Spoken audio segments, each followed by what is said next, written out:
ಹಿರಿಯರು, ಮಾಜಿ ಪ್ರಧಾನಮಂತ್ರಿಗಳ ಸುಪುತ್ರರು ಆದಂಥ ಕುಮಾರಣ್ಣನವ್ರನ್ನ ಇವತ್ತು ಬಂದು ಭೇಟಿ ಮಾಡಿ ಕುಶಲೋಪರಿ ವಿಚಾರಿಸಿದ್ವಿ. ಟ್ರೀಟ್ಮೆಂಟ್ನ ಮುಗಿಸಿ ಇವತ್ತು ಅವರು ವಾಪಸ್ಸು ಬಂದಿದ್ದಾರೆ. ಇನ್ನೊಂದು 2-3 ದಿವಸಗಳಲ್ಲಿ ಮತ್ತೆ ಎಲ್ಲ ರಾಜಕೀಯ ಚಟುವಟಿಕೆಗಳಲ್ಲಿ ತೊಡಗ್ತೀವಿ ಅನ್ನೋದು ಕೂಡ ಹೇಳಿದ್ದಾರೆ. ಅವರ ಆರೋಗ್ಯ ಇವತ್ತು ಆದಷ್ಟು ಬೇಗ ಚೇತರಿಕೆಯಾಗಿ ಮತ್ತೆ ಅವರು ಬರಲಿ ಅನ್ನುವಂಥ ಹಾರೈಕೆಯನ್ನು ಮಾಡಿದ್ವಿ.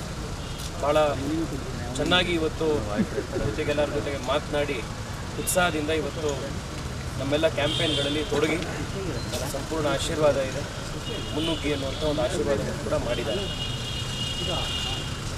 ಕುಮಾರಣ್ಣವರು ನನ್ನ ಮತದಾರರು ಕೂಡ. ಅವರಿಲ್ಲಿ JP ನಗರದಲ್ಲಿರುವಂಥದ್ದು ನಮ್ಮ ಜಯನಗರದ ಮತದಾರರು. ಆದ್ದರಿಂದ ನಾನು ಅವರಿಗೆ ಮನವಿ ಕೂಡ ಮಾಡಿದೆ. ಏಪ್ರಿಲ್ 4ನೇ ತಾರೀಕು ನಾಮಿನೇಷನ್ ಮಾಡುವಂಥದ್ದಿದೆ. ನಾಮಿನೇಷನ್ಗೆ ತಾವು ಬರಬೇಕು, ಬಂದು ಆಶೀರ್ವಾದ ಮಾಡಬೇಕು ಅನ್ನುವಂಥ ಮನವಿ ಕೂಡ ಮಾಡಿದೆ. ಭಾಳ ಪೂರ್ಣ ಮನಸ್ಸಿಂದ 4ನೇ ತಾರೀಕು ನಾನು ನಾಮಿನೇಷನ್ ರ್ಯಾಲಿಲಿ ನಿಮ್ಮ ಜೊತೆಗೆ ಬರ್ತೀನಿ.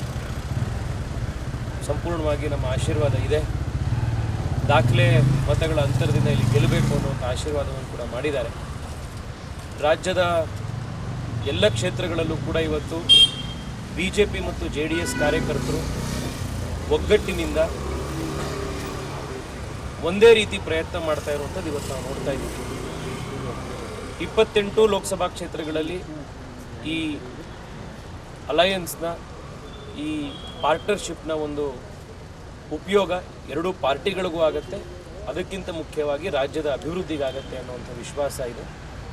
ಮತ್ತೊಮ್ಮೆ ಮಾಜಿ ಮುಖ್ಯಮಂತ್ರಿಗಳಾದಂಥ ಕುಮಾರಸ್ವಾಮಿ ಅವರಿಗೆ ಧನ್ಯವಾದಗಳನ್ನು ಅರ್ಪಿಸ್ತಾ ಇದ್ದೀನಿ.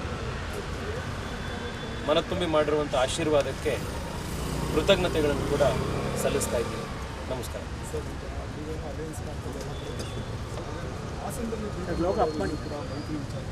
ಅರುಣ್ ಸ್ವಲ್ಪ ನೋಡಿ, ಆ ರೀತಿ ಯಾವುದೂ ಇಲ್ಲ. ಅಲಯನ್ಸ್ನ ಕುರಿತಾದಂಥ ನಿರ್ಧಾರ ನಮ್ಮ ಹಿರಿಯ ನಾಯಕರುಗಳು ಮಾಡಿರುವಂಥದ್ದು. ರಾಜ್ಯದ ರಾಜಕೀಯ ಪರಿಸ್ಥಿತಿಯನ್ನು ನೋಡಿಕೊಂಡು ಇವತ್ತಿಲ್ಲಿ ಎಲ್ಲರೂ ಒಟ್ಟಿಗೆ ಬಂದಾಗ ರಾಜ್ಯಕ್ಕೆ ಉಪಯೋಗ ಆಗುತ್ತೆ ಅನ್ನುವಂಥ ದೃಷ್ಟಿಯಿಂದ ಮಾಡಿರುವಂಥ ಒಂದು ಅಲಯನ್ಸ್ ಇದು. ನಮ್ಮ ಕಾರ್ಯಕರ್ತರು ಕೂಡ ಎಲ್ಲ ಕ್ಷೇತ್ರಗಳಲ್ಲೂ ಎರಡೂ ಪಾರ್ಟಿಯ ಕಾರ್ಯಕರ್ತರು ಭಾಳ ಉತ್ಸಾಹದಿಂದ ಇವತ್ತು ಈ ಅಲಯನ್ಸ್ನ ಸ್ವೀಕಾರ ಮಾಡಿದ್ದಾರೆ. ಮತ್ತು ಇದರಿಂದ ರಾಜ್ಯಕ್ಕೆ ಉಪಯೋಗ ಆಗುತ್ತೆ ಅನ್ನುವಂಥದ್ದಿದೆ. ಆಮೇಲೆ ಈಗ ಯಾರೇ ಪ್ರಧಾನಮಂತ್ರಿ ನರೇಂದ್ರ ಮೋದಿಯವರ ನಾಯಕತ್ವವನ್ನು ಒಪ್ಪಿ ಬಂದಾಗ, ಅವರ ನಾಯಕತ್ವದಲ್ಲಿ ದೇಶ ಮುಂದುವರಿತಾ ಇದೆ, ಅದಕ್ಕೆ ನಾವೆಲ್ಲ ಸಹಕಾರ ಕೊಡಬೇಕು ಅಂತ ಬಂದಾಗ ಎಲ್ಲರೂ ಜೊತೆಗೆ ತೆಗೆದುಕೊಂಡು ಹೋಗಿ ನಾಡನ್ನು ಕಟ್ಟುವಂಥದ್ದು, ರಾಜ್ಯವನ್ನು ಕಟ್ಟುವಂಥದ್ದು, ದೇಶ ಕಟ್ಟುವಂಥದ್ದು ನಮ್ಮೆಲ್ಲರ ಕೆಲಸ. ಆ ದೃಷ್ಟಿಯಿಂದ ಈ ಅಲಯನ್ಸು ನಮಗೆ ಎಲ್ಲ ಕ್ಷೇತ್ರಗಳಲ್ಲೂ ಉಪಯೋಗ ಆಗುತ್ತೆ. 28 ಲೋಕಸಭಾ ಕ್ಷೇತ್ರಗಳನ್ನು ಗೆಲ್ಲಲಿಕ್ಕೆ ಬಹಳ ದೊಡ್ಡ ಒಂದು ಶಕ್ತಿ ಈ ಅಲಯನ್ಸ್ ಅಂತ ಬಂದಿದೆ.